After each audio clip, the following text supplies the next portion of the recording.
எல்லாருக்கும் வணக்கம். இன்னைக்கு நம்ம பேமெண்ட் ஆஃப் கிராஜுவிட்டி ஆக்ட் 1972 இதுதான் வந்து பார்க்க போறோம். முதல்ல இன்ட்ரோடக்ஷன் பாத்தீங்கன்னா பேமெண்ட் கிராஜுவிட்டி அப்படிங்கிறது என்னன்னு பாத்தீங்கன்னா பணிக்கொடை அப்படின்னு வந்து சொல்லுவோம். ஒரு ரிட்டையர்மெண்ட் பெனிஃபிட் எம்ப்ளாய்க்கு கொடுக்கறது தான் கிராஜுவிட்டி அப்படின்னு வந்து சொல்லுவோம். ஒரு எம்ப்ளாயி ஒரு ஆர்கனைசேஷன்ல 5 இயர்ஸ்க்கு மேல ஒர்க் பண்ணியிருந்தாங்கன்னு பாத்தீங்கன்னா அந்த ஆர்கனைசேஷன் அவருக்கு அவ்வளோ நாள் அங்க ஒர்க் பண்ணதை பாராட்டி கொடுக்குற ஒரு கேஷ் பெனிஃபிட் தான் நம்ம கிராஜுவிட்டி அப்படின்னு வந்து சொல்றோம். கிராஜுவிட்டி ஆக்ட் 1972 வந்து extends to whole of India except Jammu and Kashmir தவிர இந்தியால எல்லா இடத்துலயுமே வந்து இந்த பேமெண்ட் ஆஃப் கிராஜுவிட்டி ஆக்ட் வந்து அப்ளிகபிள் ஆகும். நெக்ஸ்ட் வந்து பாத்தீங்கன்னா கிராஜுவிட்டி ஆக்ட்ல மொத்தம் 15 செக்ஷன்ஸ் வந்து இருக்கு. Next applicability of the act எங்கெல்லாம் அப்ளிகபிள் ஆகும் அப்படின்னு சொல்லி பார்த்தீங்கன்னா factory, mine, oil field, plantation, port and railway company இங்கெல்லாம் வந்து அப்ளிகபிள் ஆகும். ஒரு ஷாப் இல்லை எஸ்டாப்ளிஷ்மெண்ட்ல 12 மந்த்ஸ்ல ஏதாவது ஒரு நாள் அந்த ஒரு எம்ப்ளாயி வந்து ஒர்க் பண்ணியிருந்தாலும் இந்த ஆக்ட் வந்து அப்ளிகபிள் ஆகும். இது போக வேற எஸ்டாப்ளிஷ்மெண்ட்ஸ்க்கும் சேம் ரூல் தான். 10 ஆர் மோர் ஒர்க்கர்ஸ் 12 மந்த்ஸ்ல 1 டே ஒர்க் பண்ணியிருந்தாலும் அப்ளிகபிள் ஆகும். பட் அவங்க சென்ட்ரல் கவர்மெண்ட்க்கு நோட்டிஃபிகேஷன் கொடுத்து இந்த ஆக்டை வந்து அவங்க வந்து அங்க அப்ளை பண்ணிக்கலாம். நெக்ஸ்ட் பாத்தீங்கன்னா அப்ராப்ரியேட் கவர்மெண்ட் அப்படின்னா என்னன்னு பாத்தீங்கன்னா சென்ட்ரல் கவர்மெண்ட்டுக்கு கீழே ஒரு எஸ்டாப்ளிஷ்மெண்ட் இருந்துச்சுன்னா அதை அப்ராப்ரியேட் கவர்மெண்ட் அப்படின்னு வந்து சொல்லுவோம். அப்புறமா ஒரு ஸ்டேட்டுக்கு மேல வேற பிரான்ச்சஸ் இருந்தாலும் அதுக்கப்புறம் factory belonging to are under the control of central government, அதுக்கப்புறம் major port, mine, oil field are railway company இந்த சென்ட்ரல் கவர்மெண்ட் ஸ்டேட் கவர்மெண்ட்டுக்கும் இந்த கண்டிஷன்ஸ் எல்லாமே வந்து பொருந்தும் அப்படின்னு வந்து சொல்றாங்க. நெக்ஸ்ட் வந்து பாத்தீங்கன்னா கம்ப்ளீட்டட் இயர்ஸ் ஆஃப் சர்வீஸ் அப்படின்னா என்னன்னு பாத்தீங்கன்னா ஒரு வருஷம் கண்டினியூஸ் சர்வீஸ் வந்து ஒரு எம்ப்ளாயி வந்து பண்ணியிருந்தாங்கன்னா அதுதான் வந்து என்ன சொல்றோம்னு பாத்தீங்கன்னா கம்ப்ளீட்டட் இயர்ஸ் ஆஃப் சர்வீஸ் அப்படின்னு வந்து சொல்றோம். நெக்ஸ்ட் வந்து கண்ட்ரோலிங் அத்தாரிட்டி அப்படிங்கிறது அண்டர் செக்ஷன் 3 படி அப்ராப்ரியேட் கவர்மெண்ட் ஒரு கண்ட்ரோலிங் அத்தாரிட்டியை வந்து அப்பாயிண்ட் பண்ணியிருப்பாங்க. அவங்கள தான் நம்ம இங்க வந்து கண்ட்ரோலிங் அத்தாரிட்டி அப்படின்னு வந்து சொல்றோம். நெக்ஸ்ட் பாத்தீங்கன்னா eligibility for gratuity section 2E படி எம்ப்ளாயினா யாரு அப்படின்னு சொல்றாங்கன்னு பாத்தீங்கன்னா எம்ப்ளாயி அப்படிங்கிறவங்க வேஜஸ்க்காக வேலைக்கு வந்து எடுத்திருப்பாங்க. மேனுவலாவோ கிளரிக்கலாவோ ஃபேக்டரியிலயோ மைன்லயோ ஆயில் ஃபீல்டுலயோ பிளான்டேஷன்லயோ போர்ட்லயோ இல்ல ரயில்வே கம்பெனிலயோ இல்ல ஷாப்ஸ் ஆர் எஸ்டாப்ளிஷ்மெண்ட்லயோ இங்கெல்லாம் ஒர்க் பண்ற எல்லாருமே எம்ப்ளாயி அப்படிங்கிற நேம்க்கு கீழே தான் வருவாங்க. இவங்க எல்லாருமே வந்து வேஜஸ்க்காக வந்து ஒர்க் பண்றவங்க. யாருக்கெல்லாம் அப்ளிகபிள் கிடையாது அப்படின்னு சொல்லி பார்த்தீங்கன்னா central government or state government போஸ்ட்ல இருக்கிறவங்க பேமெண்ட் ஆஃப் கிராஜுவிட்டி ஆக்ட் மாதிரி வேற ஏதாவது ஒரு விஷயத்துல வந்து சேர்ந்திருந்தாங்க அப்படின்னா இந்த ஆக்ட் வந்து அப்ளிகபிள் ஆகாது அப்படின்னு வந்து சொல்றாங்க. நெக்ஸ்ட் பாத்தீங்கன்னா வென் இஸ் கிராஜுவிட்டி பேயபிள் எந்த டைம்ல இவங்களுக்கு வந்து கிராஜுவிட்டி வந்து பே பண்ணுவாங்க அப்படின்னு சொல்லி பார்த்தீங்கன்னா அந்த பர்டிகுலர் எம்ப்ளாயி கண்டினியூஸா அந்த கம்பெனில 5 இயர்ஸ் வந்து ஒர்க் பண்ணியிருக்கணும். இதெல்லாம் வந்து ஃபர்ஸ்ட் ரூல்.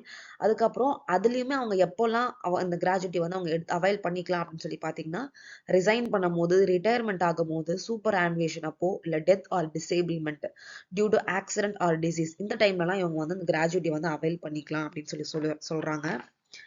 நெக்ஸ்ட் இதுல வந்து பாத்தீங்கன்னா ரிட்டையர்மெண்ட்னா என்னன்னு சொல்றாங்கன்னு பாத்தீங்கன்னா சூப்பர் ஆனுவேஷன் தவிர அவர் சர்வீஸ்ல இருந்து வெளியே வர்றத ரிட்டையர்மெண்ட் அப்படின்னு வந்து சொல்றாங்க. நெக்ஸ்ட் வந்து சூப்பர் ஆனுவேஷன் அப்படிங்கிறது என்னன்னு பாத்தீங்கன்னா ஒரு ஆர்கனைசேஷன்ல இவ்வளோ ஏஜ் வரைக்கும் தான் ஒர்க் பண்ணணும் அப்படின்னு சொல்லிட்டு வந்து ஒரு நிர்ணயிச்சிருப்பாங்க. ஃபார் எக்ஸாம்பிள் 58 ஆர் 60 ஏஜ் வரைக்கும் தான் வந்து ஒரு எம்ப்ளாயி வந்து ஒர்க் பண்ணணும் அப்படின்னு சொல்லிட்டு சொல்லுவாங்க. அந்த ஏஜ் வந்து கம்ப்ளீட் ஆகி அவர் வெளியே வர்றது தான் நம்ம என்ன சொல்றோம்னு பார்த்தீங்கன்னா சூப்பர் ஆனுவேஷன் அப்படின்னு வந்து சொல்றோம். Next death or disablement maybe வந்து இறந்தோ இல்லைன்னா ஏதோ டிசேபிள்மெண்ட்னால இவங்க வந்து வெளியே வராங்க அந்த ஆர்கனைசேஷனை விட்டு அப்படின்னு சொல்லி பார்க்கும்போது அவங்களுக்கு இந்த 5 இயர்ஸ் வந்து சர்வீஸ் வந்து மேண்டேட்ரி கிடையாது அப்படின்னு வந்து சொல்றாங்க. 5 இயர்ஸ் அவர் கண்டிப்பா அங்க வந்து ஒர்க் பண்ணிருக்கணும் அப்படிங்கிறது வந்து அவசியம் கிடையாது. அவர் வந்து அதை விட கம்மியான இயர்ஸ் அங்க ஒர்க் பண்ணியிருந்தாலுமே அது வந்து அப்ளிகபிள் தான் அப்படிங்கிற மாதிரி சொல்றாங்க. நெக்ஸ்ட் வந்து பாத்தீங்கன்னா கிராஜுவிட்டியோட கால்குலேஷன் கிராஜுவிட்டியோட கால்குலேஷன் பார்த்தீங்கன்னா இதுதான் ரொம்ப இம்பார்ட்டன்ட். கிராஜுவிட்டி இவ்வளோ சொல்லிட்டு இருந்தோம். இதுல வந்து ஒரு பர்டிகுலர் ஃபார்முலா இருக்கு. ஒரு எம்ப்ளாயி வந்து இந்த ரிட்டையர்மெண்ட்னாலயோ இல்லை ரெசிக்னேஷனாலயோ வெளியே வராங்க அப்படின்னும் போது இந்த பர்டிகுலர் ஃபார்முலாவை வச்சு அவங்களுக்கு கால்குலேட் பண்ணி அந்த பர்டிகுலர் அமௌண்ட்டை வந்து கொடுப்பாங்க. கிராஜுவிட்டி அப்படிங்கிறதுக்கு ஃபார்முலா என்னன்னு பார்த்தீங்கன்னா last drawn salary into 15 divided by 26 into total years of service. Last drawn salary அப்படின்னா அவங்களோட போனஸ் வேற ஏதாவது எடுத்துக்க மாட்டாங்க.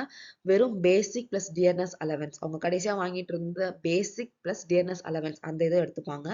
இதுல 15 அப்படிங்கிறது என்னன்னா ஹாஃப் அ மந்த். இந்த கால்குலேஷன்ல வந்து 15 அப்படிங்கிறது ஹாஃப் அ மந்த் வந்து கால்குலேட் பண்ணி எடுத்திருக்காங்க.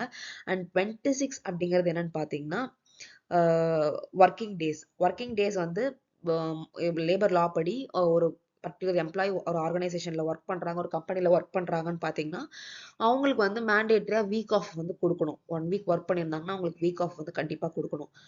அப்படி பார்க்கும் போது ஒரு ரஃபா அவங்க வந்து அந்த 4 வீக் ஆஃப்ஸ் எடுத்துட்டு 26 ஒர்க்கிங் டேஸ் அப்படிங்கிறது வந்து கால்குலேஷன்ல கொடுத்துருக்காங்க. And total years of service, அந்த பர்டிகுலர் எம்ப்ளாயி எத்தனை வருஷம் அங்க ஒர்க் பண்ணியிருக்காங்க, இதை வச்சு தான் கிராஜுவிட்டி கால்குலேஷன் வந்து கொடுப்பாங்க. அண்ட் இதுல இன்னொரு விஷயம் பாத்தீங்கன்னா மேபி அந்த எம்ப்ளாயி வந்து 5 இயர்ஸ் அண்ட் 7 மந்த்ஸ் ஒர்க் பண்ணியிருந்தாங்கன்னா அதை ரவுண்டா வந்து 6 இயர்ஸ் அப்படின்னு வந்து கால்குலேட் பண்ணிப்பாங்க அந்த டோட்டல் இயர்ஸ் ஆஃப் சர்வீஸ்ல. 5 இயர்ஸ் அண்ட் 5 மந்த்ஸ் மட்டும் பண்ணியிருந்தாங்கன்னா அது வந்து 5 இயர்ஸ் அப்படின்னு சொல்லி தான் கணக்கு எடுத்துப்பாங்க. அதாவது 6 மந்த்ஸுக்கு மேல வந்து அவர் ஒர்க் பண்ண, அதாவது 5 இயர்ஸ் பிளஸ் 6 மந்த்ஸுக்கு மேல இருந்தாங்கன்னா அதை வந்து டோட்டலா சிக்ஸ் இயர்ஸ் அப்படின்னு சொல்லி எடுத்துப்பாங்க. அதுக்கப்புறம் gratuity calculation formula for daily wages. Daily வேஜஸ்க்கு வந்து எப்படி கால்குலேட் பண்றாங்கன்னு பாத்தீங்கன்னா gratuity is equal to last 90 days average day, அதாவது 90 டேஸோட ஆவரேஜ் டெய்லி வேஜ். லாஸ்டா அவர் ஒர்க் பண்ணதுல அந்த 90 டேஸோட ஆவரேஜான டெய்லி வேஜையும் எடுத்துக்கிறாங்க. Plus 15 into years of service, அவர் எவ்வளவு நாள் வந்து ஒர்க் பண்ணிருக்காரு, இதை எடுத்து இந்த கிராஜுவிட்டி கால்குலேஷன் வந்து பண்ணி கொடுப்பாங்க டெய்லி வேஜஸா இருந்துச்சுன்னா. ஒருவேளை அவர் வந்து சீசனல் எஸ்டாப்ளிஷ்மெண்ட்ல ஒர்க் பண்றாரு அப்படின்னு சொல்லி பாத்தீங்கன்னா அவங்களுக்கு வந்து அந்த பர்டிகுலர் சீசனோட 7 டேஸ் வேஜஸை வந்து கிராஜுவிட்டியா பே பண்ணுவாங்க அப்படின்னு சொல்லி சொல்றாங்க. 4 ஃபீச்சர் ஆஃப் கிராஜுவிட்டி. யாருக்கெல்லாம் வந்து கிராஜுவிட்டி வந்து நம்ம கொடுக்கணும் அப்படின்னு சொல்லி அவசியம் இல்லை அப்படின்னு சொல்லி பாத்தீங்கன்னா வேணும்னே கம்பெனில வந்து வேலை செய்யாம இருக்கவங்க, கம்பெனியோட ப்ராப்பர்ட்டியை வந்து டேமேஜ் பண்ணவங்க, இதனால மேபி டெர்மினேட் ஆகியிருந்தாங்க அப்படின்னா இவங்களுக்குலாம் நம்ம வந்து கிராஜுவிட்டி கொடுக்கணும் அப்படின்னு வந்து அவசியம் கிடையாது. அதுக்கப்புறம் பாத்தீங்கன்னா எம்ப்ளாயருக்கு ஒபே பண்ணாம இருக்கிறது, மிஸ்பிஹேவ் பண்றது, சிவில் ஆர் கிரிமினல் கேஸ் இருக்கு அப்படின்னா இந்த மாதிரி எம்ப்ளாயிஸ்க்குலாம் கிராஜுவிட்டி கொடுக்கணும் அப்படின்னு சொல்லிட்டு அவசியம் கிடையாது அப்படின்னு சொல்லிட்டு பேமெண்ட் ஆஃப் கிராஜுவிட்டி ஆக்ட்ல வந்து சொல்றாங்க. ஒருவேளை இந்த எம்ப்ளாயிஸ்க்கு வந்து கிராஜுவிட்டி கொடுக்கணும் அப்படின்னு நினைச்சீங்கன்னா அந்த டேமேஜஸ் ப்ராப்பர்ட்டிக்கான லாஸ் எல்லாமே டிடக்ட் பண்ணிட்டதுக்கு அப்புறமா அந்த பேலன்ஸ் அமௌண்ட் வந்து நம்ம உங்களுக்கு கொடுக்கலாம் அப்படின்னு சொல்றாங்க. நெக்ஸ்ட் பாத்தீங்கன்னா கம்பல்சரி இன்சூரன்ஸ். இது வந்து எம்ப்ளாயருக்காக கொண்டுட்டு வரப்பட்டது ஒரு விஷயம் தான் இது. ஒரு எம்ப்ளாயி 10 ஆர் 15 இயர்ஸ் கழிச்சு கம்பெனியை விட்டு ரிசைன் பண்ணி போகும்போது ஒரு பல்க் அமௌண்ட் வந்து எம்ப்ளாயர் சைட்ல இருந்து கொடுக்குற மாதிரி இருக்கும். அதுக்காக அந்த எம்ப்ளாயர் ஃபர்ஸ்ட்ல இருந்தே ஒரு அமௌண்ட் வந்து சேவ் பண்ணிட்டு வரணும். அதுக்காக கம்பெனி வந்து என்ன சொல்றாங்கன்னா லைஃப் இன்சூரன்ஸ் ஆஃப் கார்பரேஷன் அதுல வந்து ஒரு கம்பல்சரி இன்சூரன்ஸ் வந்து எடுத்துக்க சொல்றாங்க. கவர்மெண்டே வந்து எம்ப்ளாயரை வந்து என்ன சொல்றாங்கன்னா எல்ஐசியில ஒரு கம்பல்சரி இன்சூரன்ஸ் வந்து எடுத்துக்கோங்க, அந்த பிரீமியம் வந்து ப்ராப்பரா நீங்க கட்டிட்டு வாங்க ஃபர்ஸ்ட்ல இருந்தே, அப்போதான் அந்த பல்க் அமௌண்ட்டை வந்து உங்களால வந்து பே பண்ண முடியும் அப்படின்னு வந்து சொல்றாங்க. ஒருவேளை அந்த எம்ப்ளாய்க்கு இந்த அமௌண்ட்டை அந்த பர்டிகுலர் டைம்ல கொடுக்கல அப்படின்னு சொல்லி சொல்லும் போது 10,000 ருபீஸ் வந்து அவர் வந்து பனிஷ்மெண்டா வந்து ஃபைன் வந்து கட்டுற மாதிரி இருக்கும். இது கண்டினியூஸா அந்த ஒரு பர்டிகுலர் எம்ப்ளாய் பண்ணிட்டு வராரு அப்படிங்கிற பட்சத்துல ஒரு நாளைக்கு 1000 ருபீஸ் வீதம் வந்து அவங்களுக்கு வந்து ஃபைன் போட்டுட்டே வருவாங்க அப்படின்னு சொல்லி சொல்றாங்க.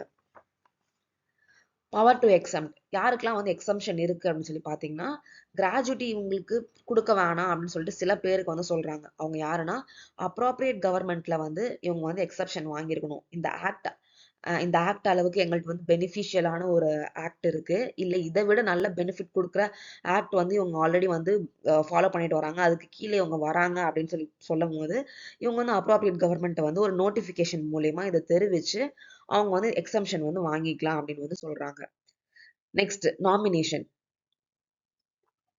நாமினேஷன் வந்து ஒரு எம்ப்ளாயி வந்து ஒரு வருஷம் அந்த அந்த ஆர்கனைசேஷன்ல அவர் வந்து ஒர்க் பண்ணியிருந்தாலே அவர் வந்து நாமினேஷன் பண்ணிக்கலாம். அதாவது ஒரு இடத்துல 1 இயர் வந்து ஒர்க் பண்ணியிருந்தாலே நாமினேஷன் ஃபைல் பண்ணலாம் அப்படின்னு சொல்லிட்டு சொல்றாங்க. நாமினேஷன் அமௌண்ட் வந்து 1 ஆர் மோர் நாமினிக்கு வந்து டிஸ்ட்ரிபியூட் பண்ணலாம் அப்படின்னு சொல்றாங்க. அந்த எம்ப்ளாயீஸ்க்கு ஃபேமிலி இருக்கும்போது கண்டிப்பா ஃபேமிலி மெம்பர்ஸ் தான் அவங்க வந்து நாமினேட் பண்ணணும் அப்படின்னு சொல்றாங்க. நான் ஃபேமிலி மெம்பர்ஸா நாமினேட் பண்ண முடியாது. மேபி ஃபேமிலி இல்லாம இருந்தா அவர் வந்து நான் ஃபேமிலி மெம்பரை வந்து நாமினேட் பண்ணலாம். பட் அவருக்கு வந்து மேரேஜ் ஆகி ஃபேமிலி அப்படின்னு சொல்லிட்டு ஒண்ணு வந்ததுக்கு அப்புறமா கண்டிப்பா அந்த இதுக்கு முன்னாடி இருக்க நாமினேஷன்ஸ் ஆட்டோமேட்டிக்கா வந்து இன்வாலிட் ஆகிரும் அப்படின்னு சொல்றாங்க. மேபி அவர் என்ரோல் பண்ணியிருக்க நாமினி வந்து இவருக்கு முன்னாடியே இறந்துட்டாங்க அப்படின்னா அந்த நாமினேஷன் வந்து ரிவர்ட் பண்ணிக்கலாம். அதாவது ஃப்ரெஷ் நாமினேஷன் வந்து கொடுக்கலாம் அப்படின்னு சொல்றாங்க. ஃப்ரெஷ் நாமினேஷனை வந்து எம்ப்ளாயி வந்து கண்டிப்பா அனுப்பியிருக்கணும். இந்த எம்ப்ளாயர் வந்து சேஃப் கஸ்டடியில வச்சிருப்பாங்க. இப்படிதான் வந்து நாமினேட் பண்ணணும் அப்படின்னு சொல்லிட்டு ஒரு பேசிக் வந்து ரூல்ஸ் வந்து கொடுத்துருக்காங்க. இவ்வளவுதான் இந்த ஆக்ட். இதுல வந்து ஏதாவது டவுட் இருந்துச்சுன்னா வந்து கமெண்ட் செக்ஷன்ல கமெண்ட் பண்ணுங்க. ஆர் எல்ஸ் ஏதாவது சேஞ்சஸ் பண்ணணும் ஃபர்தர் வீடியோஸ்ல அப்படின்னா அதையும் கமெண்ட் செக்ஷன்ல கமெண்ட் பண்ணுங்க. அண்ட் என்னோட சேனல் வந்து சப்ஸ்கிரைப் பண்ணிக்கோங்க. இதை மாதிரியான லேபர் லா வீடியோஸ் வேணும்னு நினைச்சீங்கன்னா என்னோட சேனல் வந்து சப்ஸ்கிரைப் பண்ணிக்கோங்க. தேங்க்யூ.